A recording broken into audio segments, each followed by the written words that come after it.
เลี้ยงครอบครัว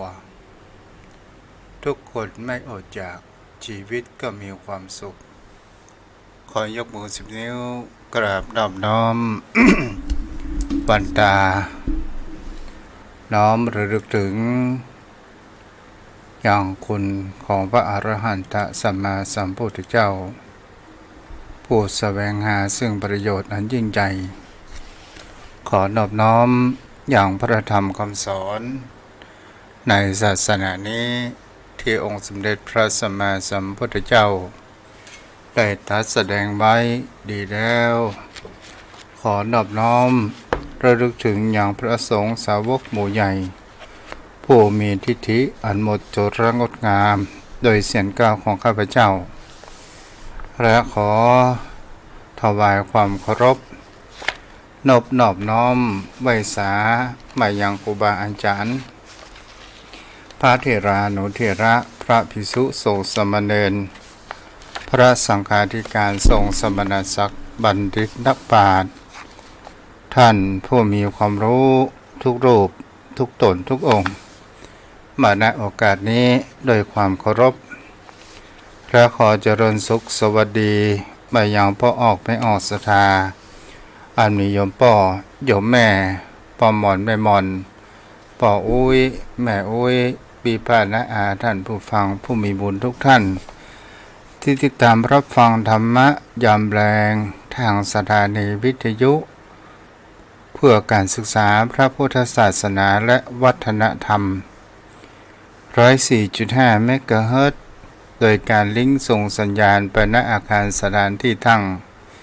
สถานีวิทยุคือวัดฝ่ายหินตำบลสุเทพอำเภอเมืองจังหวัดเชียงใหม่โดยความเมตตาธรรมของท่านอาจารย์พระครูสมุวิสุวัตรวรกิจโจผู้อำนวยการสถานีวิทยุพระพุทธศาสนาแห่งนี้ตลอดจนถึงในความเป็นเจ้าอาวาสวัดฝ่ายหินผู้เปี่ยมล้นไปด้วยความเมตตาธรรมตลอดจนถึงคลื่นสีขาวธรรมะคลื่นสีขาวธรรมะชาวประชาตีได้ก็เร่งและส่งสัญญาณไปขอโอกาสบรรณาโอกาสขอบคุณในความเมตตาธรรมของท่านอาจารย์พระครูอภิวัตรวัฒนวิกรมมาณโอกาสนี้ตัวยโยมพ่อโยมแม่ท่านผู้ฟังวันนี้เราก็มาอยู่กับกันในวันอันเป็นมงคลเรียกว่าวันพืชมงคลวันที่10ศุกร์สุดท้ายแห่งสัปดาห์ของวันในอาทิตย์นี้เราก็มาอยู่กับกันโยมพ่อโยมแม่ในช่วงเวลาประมาณชั่วโมงหนึ่งโดยประมาณก็โดยการบางครั้งบางคราวก็มีเรื่องเล่าและมีเรื่องชาดกตลอดจนถึงธรรมะและบางครั้งก็มีเรื่องตลกคบขันไปสถานญาติโยมทั้งหลายวิถีชีวิตของคนเฮานั้นมีความผันแปรเปลี่ยนไปต่างๆนานานั้นจูมากหลายวันนี้ จะได้มาพูดถึงครั้งพระพุทธองค์เสวยเป็นพระโพธิสัตว์ในทศชาติในชาติแรกสถานญาติโยมทั้งหลายในเรื่องเตมียชาดกในการบำเพ็ญเนกขัมมะปรมีในการออกบวชที่เองสถานญาติโยมทั้งหลายในมีพระสิทธิ์ของพุทธองค์ว่ามาปันติจะยังวิภาวะภารมะโตภาวะสัมปปนีนังสัพโพตัชชโมโอจินายุโอจินายะตุเอวังตวะปัตโถภวิสติมีความหมายและแปลไว้ว่าอย่าแสดงว่าเป็นคนฉลาดจงให้ชนทั้งปวงรู้ก่อนว่าท่านเป็นคนโง่ชนในที่นี้ทั้งหมดจะได้ดูหมิ่นท่านว่า เป็นคนกรกินีความปรารถนาของท่านจะสำเร็จโดยอุบายอย่างนี้สถาญาติโยมทั้งหลายในครั้งพระพุทธองค์ประทับอยู่ยังวัดพระเชตวันพระองค์นั้นได้ประรบแห่งคำว่ามหาเนกขัมมะปรมีในการออกบวชกับพระภิกษุทั้งหลายในตอนนั้นภิกษุทั้งหลายได้ประชุมกันในโรงธรรมสภาก็มีการสนทนาถึงคุณแห่งการเสด็จออกบรรพชาของพระพุทธองค์พระพุทธองค์นั้นทรงสดับโดยทิพจักโสตหรือว่าหูทิพย์แล้วพระพุทธองค์นั้นก็เสด็จมายังโรงธรรมแล้วก็หันได้ว่าได้กับพระภิกษุว่าเธอท่านสนทนาธรรมอันยังกันอยู่พระภิกษุทั้งหลายก็ได้ทูลว่าได้สนทนาธรรมเกี่ยวกับในการในขัมมะบารมีของพุทธองค์ที่ได้ข้าเป็นเชี่ยวชาญเสด็จออกประนวดพระองค์นั้นก็ได้บอกว่าได้ตรัสถึงว่าเนกขัมมะบารมีพระองค์นั้นได้ทรงปฏิบัติในครั้งเป็นอดีตชาติเตมียะที่เฮาฮู้จักกันบ้านเฮาว่าเตมีใบสถาญาติโยมทั้งหลายเหตุการณ์ประการเช่นนี้ที่พระองค์นั้นได้ตรัสไว้ตนตัวของพระพุทธเจ้าก็จะได้เอามาเฮ้ยโยมพ่อโยมแม่ได้เข้าใจง่ายครั้งในอดีตการพระเจ้ากสิกราชแห่งนครพาราณสีทรงปกครองบ้านเมืองด้วยความสุจริตยุติธรรมมีพระราชโอรสองค์หนึ่งพระนามว่าเตมียะกุมารและเป็นที่รักใคร่ของพระราชบิดามารดาแล้วเมื่อครั้งเวลาเจริญเติบโตประมาณอายุประมาณสัก4 ขวบก็ตาม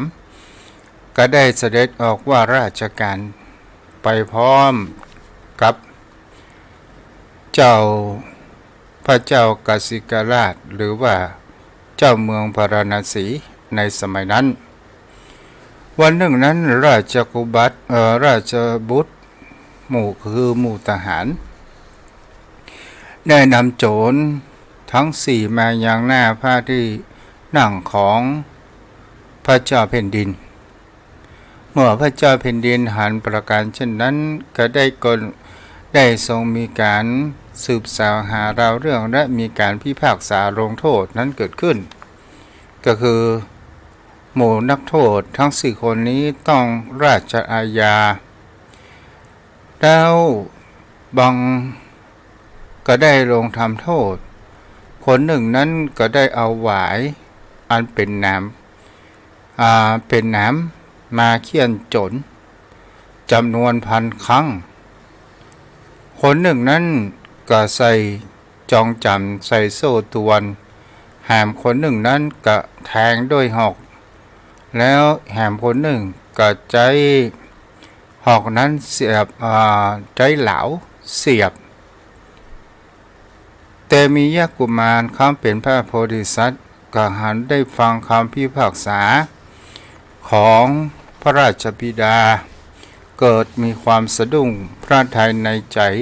ว่ามีความดำริว่าหากเขาเป็นเจริญวัยขึ้นใหญ่มาได้ของราชสมบัติเขาก็จะต้องทำอย่างกับราชบิดาพิพากษาคดีต่างๆในการลงอาญากระทำโทษผิดดังนี้เช่นเดียวกันแล้วเมื่อเขาจากโลกนี้ไปก็คงจะนำจิตวิญญาณของเขานี้ไปสู่อบายภูมิสถาญาติโยมทั้งหลายเขาก็คงจะของราชสมบัติบังเกิดในนรกเสวยทุกข์อันยิ่งใหญ่ สรีระกายของเฮาที่เหมือนยามที่เขาเป็นพระมหากษัตริย์หมุนดูดดั่งทองคำวีว่าแล้วถ้าเราตายไปก็คงจะมีวันแนะเหี่ยวเฉาเหมือนดอกบัวที่โดนบีบย่อยยับไปฉะนั้นนั่นเองด้วยความหวาดกลัวประการเช่นนี้ เตมิยะราชกุมารก็ได้ออกไปโดยการปฏิฐานว่าจะว่าประจาจะได้เพื่อที่จะบ่ประจาแล้วมาให้ใครนั้นได้รู้จะมามีการสนทนาตอบตลอดจนถึงเป็นอ่อนที่มามีความสะดุ้งหวาดกลัวใดๆทั้งสิ้นก็ด้วยอธิษฐานได้ประการเช่นนี้เมื่อประการเช่นนี้แล้วพระราชบิดาก็ได้หารว่า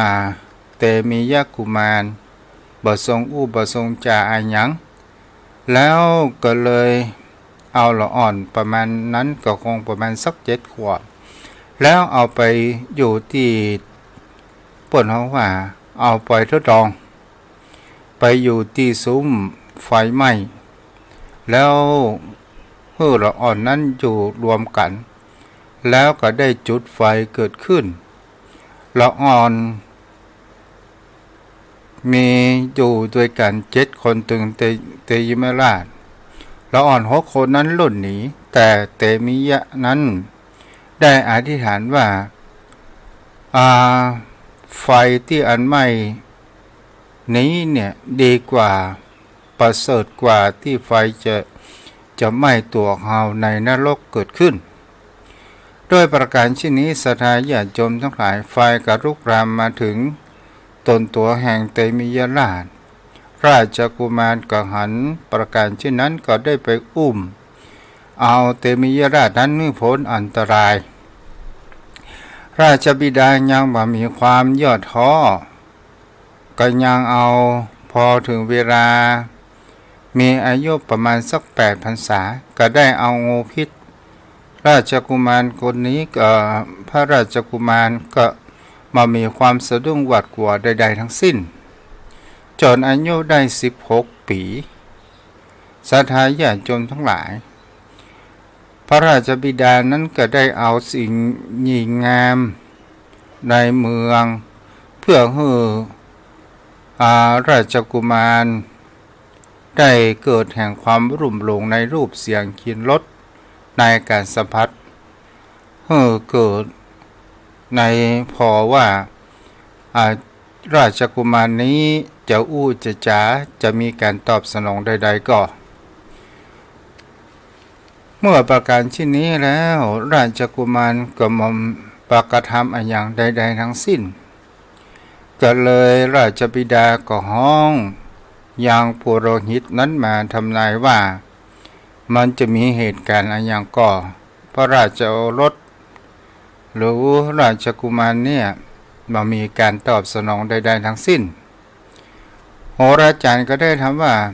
อันตรายจะเกิดขึ้นอยู่3 อย่างเพราะว่าเตมิยะราชกุมารนี้เป็นกรกินีจะทำอันตรายให้แก่ชีวิตและบังเกิดอันตรายแห่งชีวิตแห่งสเวตฉัตร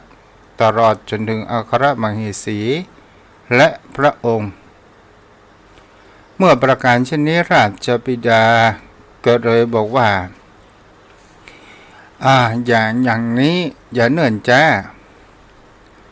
โจมไปเอารถอาวะมงคลรถที่ประเป็นมงคลม้าที่ประเป็นมงคลพระราชโอรสนั้นบรรทมนอนหลับปัญหาของเฮาว่าวางยานอนหลับเนาะไปนำเอาไปในทิศตะวันตกปชิมทิศฝั่งสู่แล้วก็เอาไปฝั่งสุสานฝั่งพิดิบฝ่ายพระราชมารดาได้ทูลขอร้องด้วยความโศกดุลพูดถึงว่าแม่ฮักลูกเหมือนหัวใจเหมือนแก้วตาและดวงใจทูลวิงวอน ขออภัยโทษอย่างใดก็ตามพระราชบิดาก็ประสงค์อนุญาตนางก็ทูลขอว่าขอให้ราชกุมารนั้นของราชสมบัติเพียงแสงสัก7 วันได้ก่อพระเจ้าแผ่นดินก็บอกว่าได้ก่ะหลังจากนั้นนายสุนันทสาริถีที่รับราชองค์การกระนำพระโพธิสัตว์ประทับบนรถแล้วคิดจะไปทางประตูที่ด้านตะวันตกแต่เทพพยดาดลจิตดลใจเพื่อออกจากเมืองประตูที่ตะวันออกเมื่อถึงปัจจาพิดิบแล้วตอนนั้นเจ้าชายกับบรรทมนอนรับอยู่บนรถม้านายสุนันทสารถีก็ได้ขุดหลุมเตรียมที่จะฝังแล้วก็ปล่อยให้ราชกุมารบรรทมอยู่บนรถฝ่ายพระโพธิสัตว์นั้นก็ได้ตื่นและหูคิงว่าอันยังเป็นอันยังก็มีความได้ตื่นขึ้นมามีความดำริเกิดขึ้นแล้วก็แสร้งกระทำเป็นคนกิริยามานานถึง16 ปีแล้วก็ลองตื่นตัวงพระวรกายของพระองค์ว่ามีเรี่ยวแรงมากน้อยขนาดไหนจึงได้จับยางราชรถก็คือตังที่อันเป็นไม้ต่างตายกำกวัดแกว่งไปมาเหมือนกับของเป็นของละอ่อนเล่นแล้วส่วนนันทสารถีนั้นกหันประการเช่นนั้นก็เกิดแห่งความสะดุ้งเกิดขึ้นในขณะนั้นท้าวสกเทวราชก็ทรงทราบเหตุการณ์ว่าพระโพธิสัตว์ได้ทรงบรรลุไปถึงสิ่งที่ปรารถนาแล้วจึงฮือท้าววิโกมวิศเทวบุตรเนรมิตเครื่องประดับมาถวายจากนั้นเตมียราชกุมารเสด็จดำเนินไปแล้วอย่างที่นายสุนันทสารถีที่ขุดหลุมรอและก็ได้สนทนาจนนายสารถีว่าพระราชโอรสนี้ยังมีปกติก็ได้ทูลพระองค์นั้นเสด็จกลับในวังแต่พระองค์ทรงปฏิเสธแล้วบอกสุนันทสารถีไปบอกพ่อแม่หรือว่าราชบิดามารดาทรงทราบเมื่อสารถีคนนี้นำความนี้ไปบอกราชบิดามารดาก็ได้เกิดความยินดีแล้วก็ได้ปิกมาที่ประทับของพระโพธิสัตว์ในตอนนั้นพระโพธิสัตว์ได้บวชเป็นพระฤาษีและก็ได้อ้อนวอนขอพระองค์นั้นไปเสวยราชสมบัติเมื่อบวชเป็นฤาษีแล้วก็ได้บอกให้ราชบิดามารดาว่าบ่ไปเป็นพญาเจ้าเมืองแตนป่อแล้วเมื่อเห็นประการเช่นนั้นเตมิยะผู้อันเป็นฤาษีก็ได้แสดงธรรมเทศนาเกิดขึ้นแล้วราชบิดามารดากหันโทษแห่งในการที่ของราชสมบัติก็เลยออกบวชพร้อมโดยเตมิยราชเป็นฤาษีเช่นเดียวกันในเรื่องนี้พระพุทธองค์นั้นก็บอกว่าเรื่องเตมิยราชกุมารในนางเทพธิดาผู้สิงสถิตที่เวทชัดที่ดลจิตให้นายสารถีออกประตูเวียงตะวันออกมาได้เป็นนางภิกษุณีอุบลวรรณาส่วนสารถีก็คือพระสารีบุตรในชาตินี้ท้าวสกเทวราชในสมัยนั้นก็คือพระอนุรุทธะพระเจ้าแผ่นดินก็คือพระราชบิดาพระเจ้าสุโธทนะ ตลอดจนถึงนางจันเทวีผู้อันเป็นพระชนนีหรือว่าพระมารดาก็ได้เกิดมาเป็นพระนางสิริมหาปัญญาสิริมหามัญญาในเรื่องนี้ก็จะเป็นสิ่งที่เราจะหันได้ว่าดังนั้นเนี่ยในเรื่องนี้เป็นสิ่งที่ผู้คนเราหันถึงความหนึ่งโทษแห่งการที่เป็นใหญ่เป็นโตก็จะต้องมีอำนาจต่างๆนานาเกิดขึ้นและก็เป็นสิ่งที่เราจะนะว่าการออกบวชนั้นนำมาซึ่งความสงบสุขแห่งจิตใจของผู้คนเฮาสถานญาติโยมโยมพ่อโยมแม่ท่านผู้ฟังวันนี้ก็จะได้มาถึงยาม3หรือว่าที่เขาว่ายาม3นั้นมีอย่างใดพ้องเนาะเดี๋ยวก็จะได้กับพนานสถานญาติโยมวันนี้ก็ใช้เวลาเกินนำมาสัก3นาทีตะกี้ฝนลมก็ฝนมาเล็กน้อยตั้งแม่โจ้นี่เนาะสถานญาติโยมทั้งหลายสิ่งที่ผู้คนเฮาจะหันได้ว่าวิถีชีวิตแห่งความเป็นมนุษย์ของผู้คนเฮานั้นบางครั้งบางคราวพ่อไหนมาแล้วเนาะครับกราบแต่ใจไว้สาเมตตาบารมีธรรมท่านพระคุณเจ้าด้วยความเคารพอย่างสูงยิ่งครับกราบเจริญพรเจริญพรพ่อนันไว้สาครับเดี๋ยวขอเติมน้ำก่อน วันนี้จะมาเกี่ยวกับในเรื่องรักธรรมของพุทธองค์ที่เขาเรียกว่ายาม3คำว่ายามในที่นี้กับหมายถึงเขาว่าผู้ดูแลเขาว่าไหนเนาะว่าจะครับผู้ดูแลผู้กันกรองสิ่งที่จะเข้ามาสู่ในหมู่บ้านอย่างกับบ้านจักสานก็ต้องมียามมาก่อนเพราะนั้นมีฆาตกรนี่บริษัทโรงงานบ้านจักสานนี่มีใจว่าช่วงไม่รู้นี่เพิ่นแบบตีเวลาท่านพระคุณเจ้าตะกอนเพิ่นตีเวลาเป็นเป้งนะครับตีกำ5ครับปังก็คือ10 โมงครับตีกำละ5จ้ะไว้สาครับเรื่องนี้เนี่ย ก็คือเป็นสิ่งที่พระองค์นั้นได้ตรัสหลักธรรมแห่งคำว่าพวกเขาว่ายามก็คือสิ่งที่กันกรองก็คือคอยดูแลและรักษากับวิถีชีวิตของคนเฮานั้นบ่จนผู้ร้ายหมายถึงก็ว่ากิเลสต่างๆนานามาครอบงำจิตใจของเฮานั้นมันมากนักเกิดขึ้นครับไปจ้ะครับแต่สิ่งเหล่านี้เนี่ย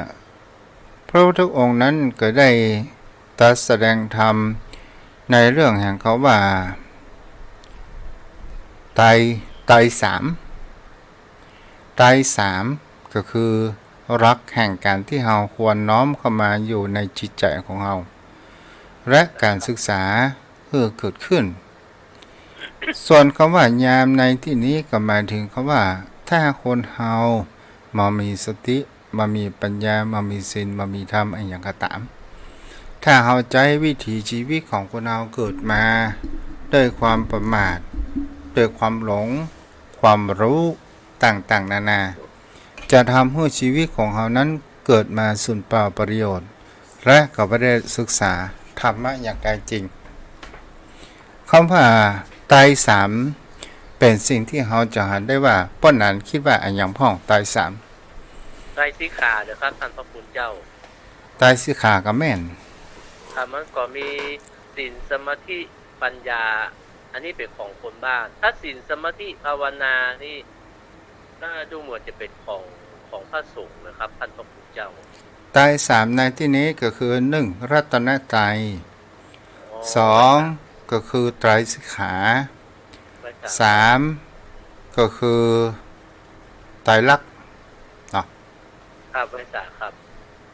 ไตรลักษณ์ถ้าไตรลักษณ์ก็คืออันนี้จังทุกขังอนัตตาสิ่งที่คนเฮานั้น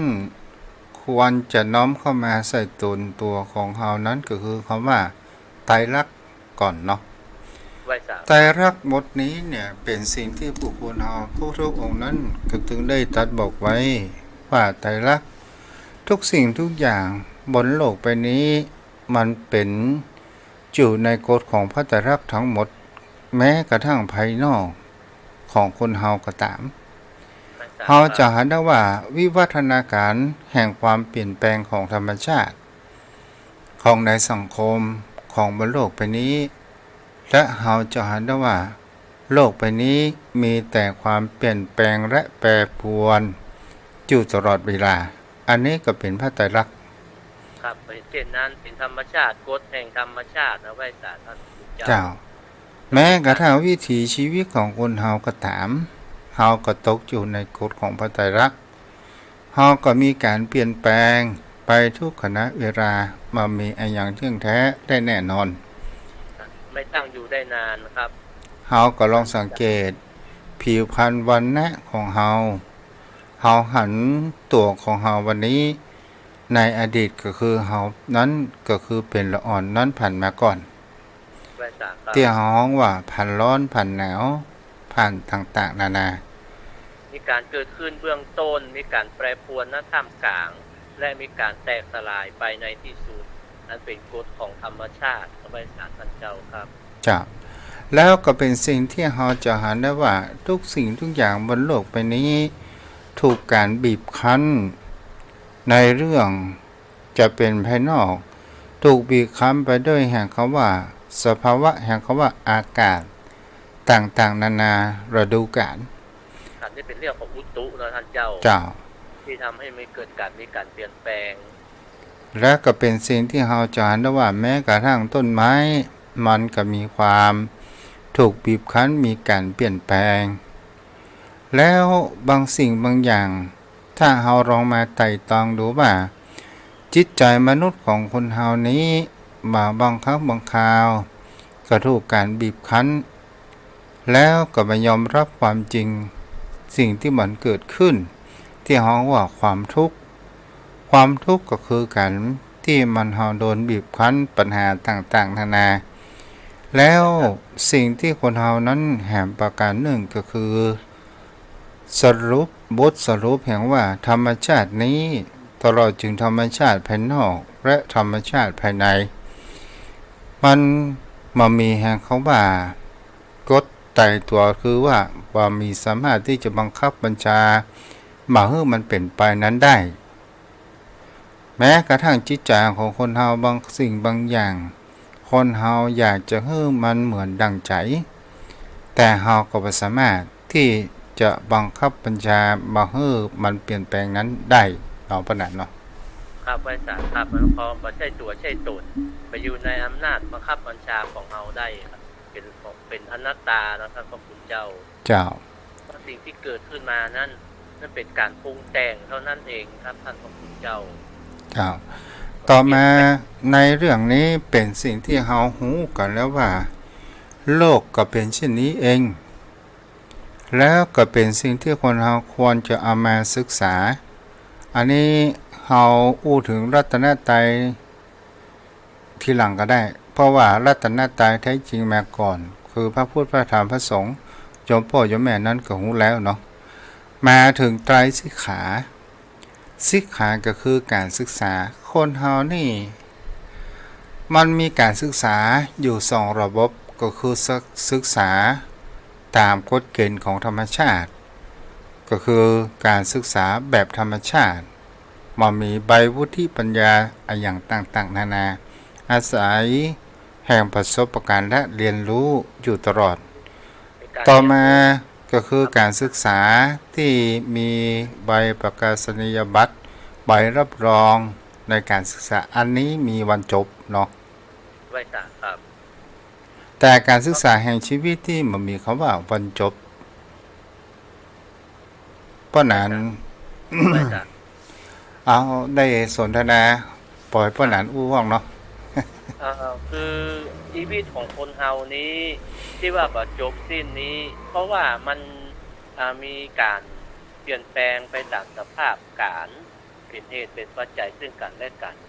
และมันแบบคือที่ว่าบ่สิ้นสุดนี่คือมันเปลี่ยนจากธาตุถึงแม้ว่าเฮาตายแล้วเฮายังเวียนเกิดอยู่ในวัฏฏะนี้อยู่ท่านพระคุณเจ้า แต่ว่ามันแปลสภาพเป็นอย่างอื่น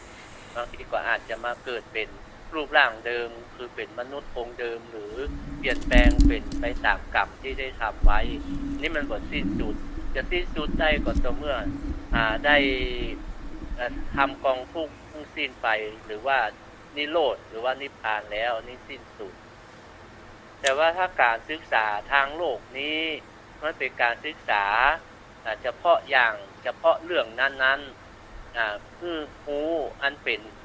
การศึกษาที่จะนำมาในการประกอบอาชีพของชีวิตของเราแล้วมันเป็นสิ่งที่การันตีว่ากำหนดขึ้นมา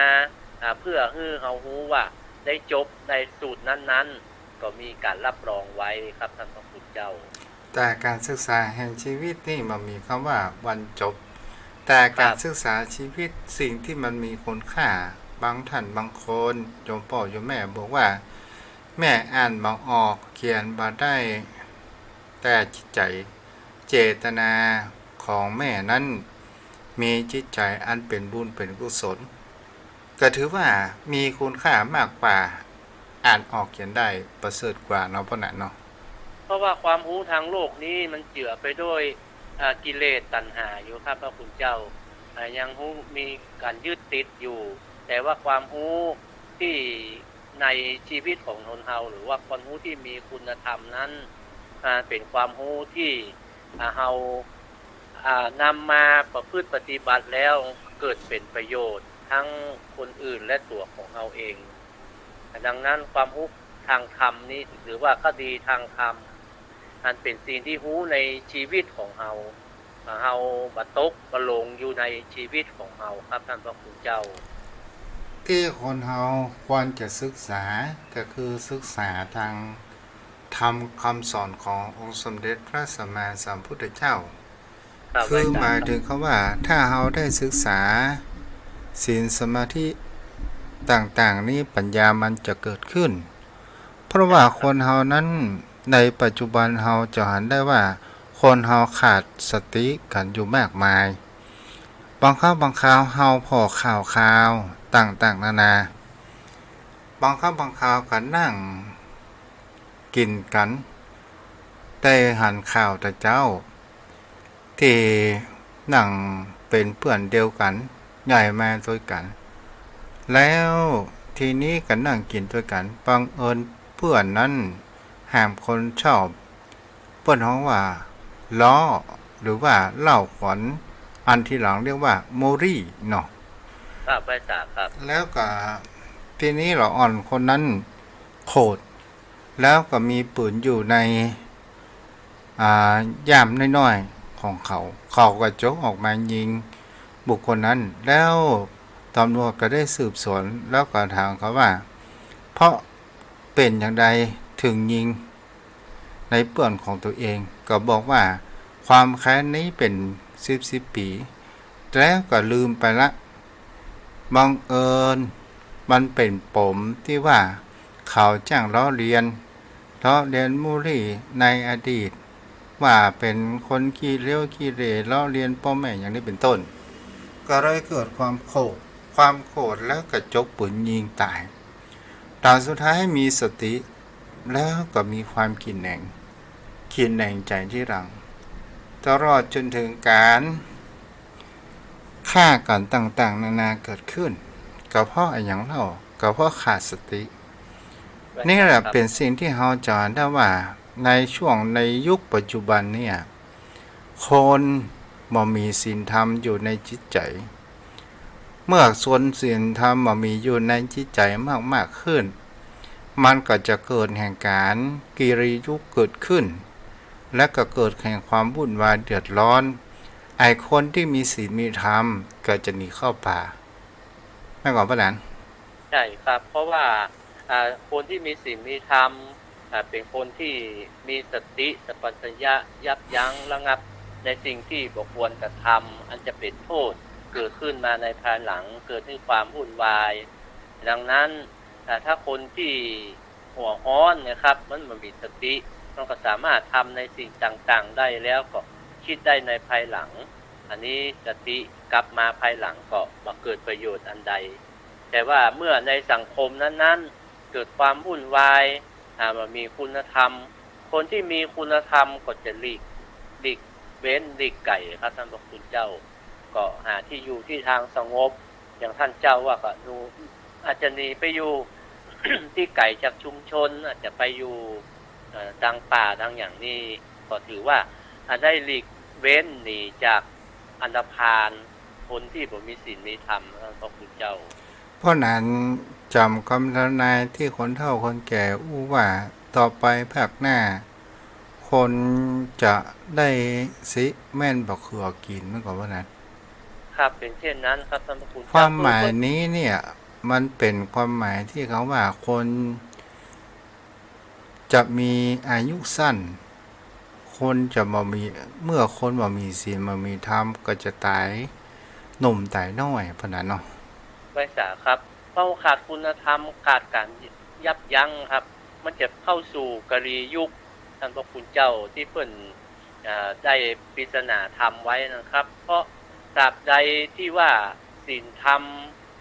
กลับมานะครับความวุ่นวายก็จะเกิดขึ้นในโลกของเราความเป็นอยู่ในสังคมจะอยู่ด้วยความหวาดระแวงจะอยู่ด้วยความร่มเย็นเป็นสุขเพราะมัน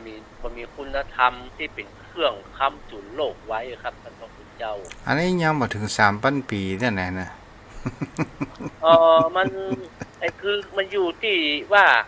ความจริงคุณธรรมศีลธรรมนั่นมันบ่ได้หายไปจากไปไหน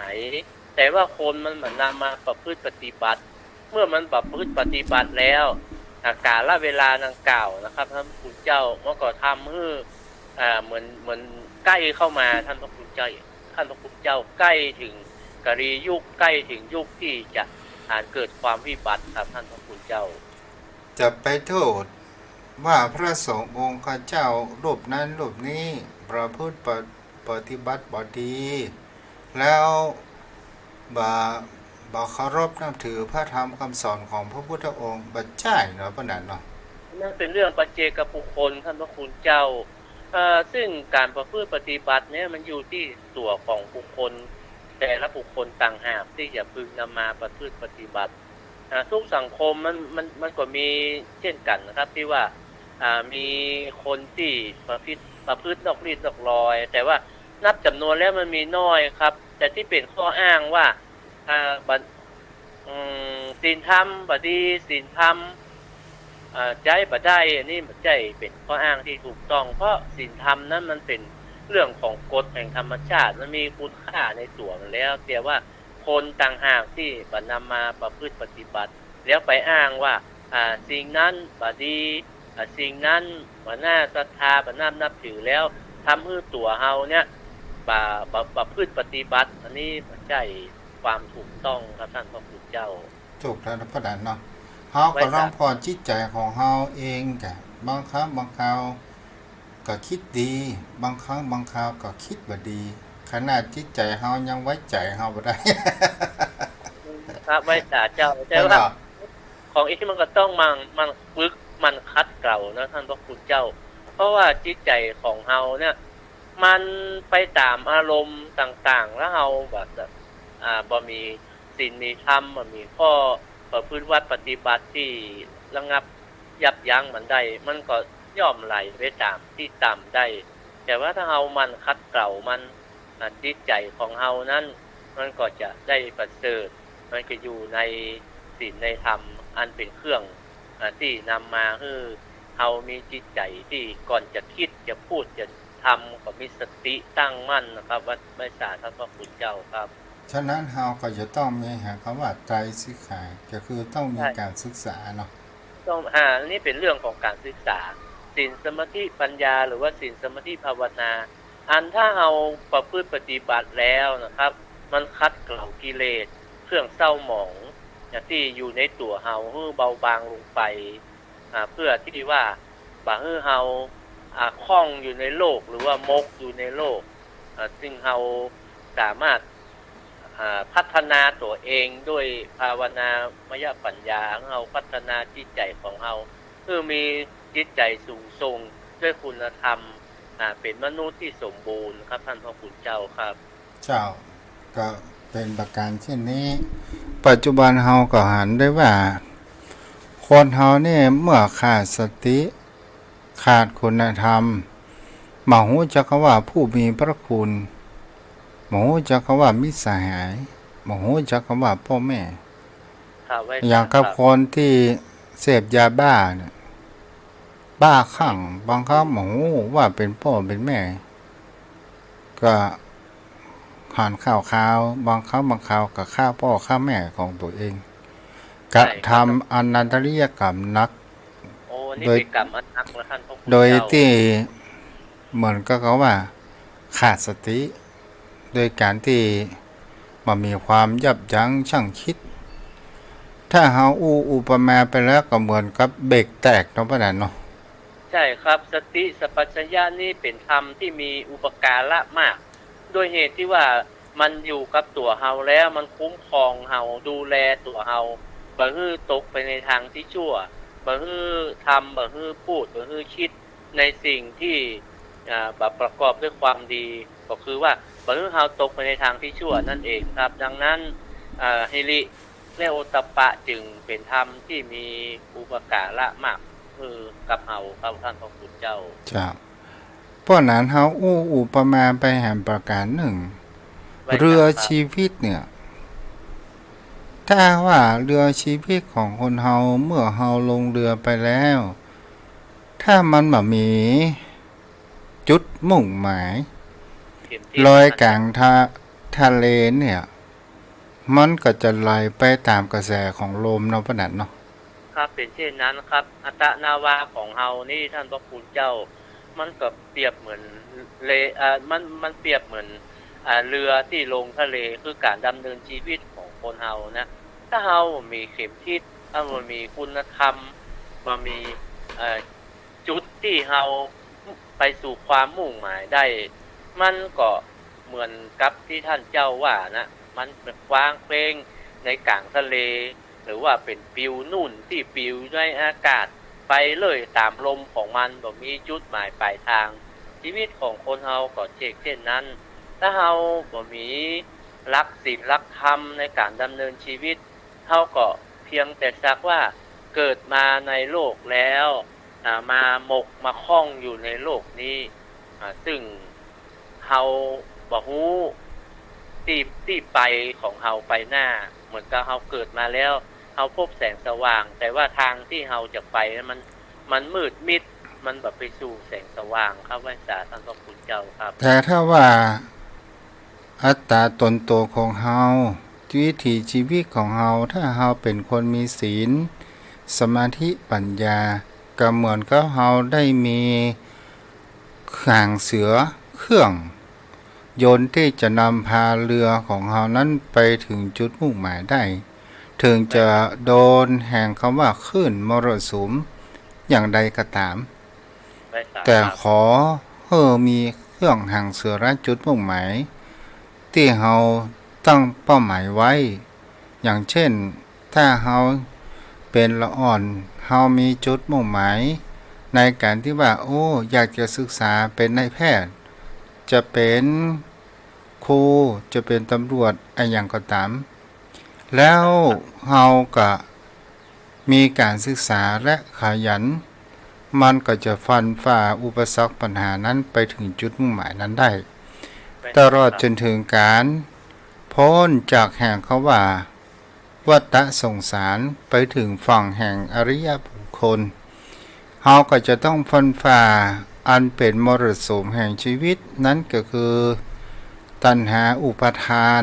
กิเลสโลภโกรธหลงความอิจฉาริษยาความเก้าขวัญนินทาอย่างต่างๆนานาเฮาต้องฟันฝ่ามรสุมสิ่งเหล่านี้นั้นไปได้ถ้าเฮา จะฟันฝ่าอุปสรรคปัญหานี้ได้ก็จะต้องมีการศึกษาแห่งคำว่าศีลสมาธิและปัญญาไม่ทราบครับเจ้าเพราะว่าชีวิตของคนเฮาเนี่ยท่านพระคุณเจ้าที่เกิดมาในโลกเนี้ยมันมีทั้งทุกข์ทั้งสุขเหมือนที่ท่านเจ้าว่าเป็นโลกกระทำแต่บางเฮาหูเท่าทันมันท่านพระคุณเจ้าบางเฮาไปติดไปหลงไปยึดมั่นอยู่ในโลกนี้นะครับและต้องอาศัยธรรมะขององค์สมเด็จพระสัมมาสัมพุทธเจ้าเป็นข้อประพฤติปฏิบัติคือทั้งถ้าเราจะเอาความเจริญในทางโลกเหมือนท่านเจ้าว่าเมื่อตอนต้นเราก็ต้องสู้ทนทุกข์เพื่อจะได้สุขในปลายมือถ้าตอนต้นเราชอบสบายเราก็จะได้หายเมื่อปลายมือนั่นก็คือว่าเมื่อตอนต้นในปฐมวัยของเรามันศึกษาห้ามเรียนผลสำเร็จของเราก็จะได้มีชีวิตที่ดีมีงานทำที่ดีเมื่อตอนกลางชีวิตเราก็สร้างฐานะหลักฐานอยู่สุขสบายบ้านปลายชีวิตของเราก็รู้แล้วว่าสังขารร่างกายของเรานี่มันก็ต้องแตกดับไปเป็นตามสัจธรรมแห่งธรรมชาติเมื่อเรารู้เท่าทันแล้วเราก็บรรลุอยู่ไปยึดมั่นติดมั่นยึดมั่นถือมั่นในร่างกายสังขารนั่นก็จะเป็นแนวทางเราถึงการบรรลุและเข้าสู่กระแสของพระนิพพานอย่างน้อยก็ได้โสดาบันเป็นเบื้องต้นครับไว้สาครับท่านพระพุทธเจ้าครับก็คือในเรื่องนี้เนี่ย หลักธรรมของพระพุทธองค์กระจุดมุ่งหมายเพื่อความสุขอันเป็นนิรันดร์คือพระนิพพานแล้วสิ่งที่คนเฮาอยากการศึกษาพระธรรมคำสอนของพระพุทธองค์เพื่อ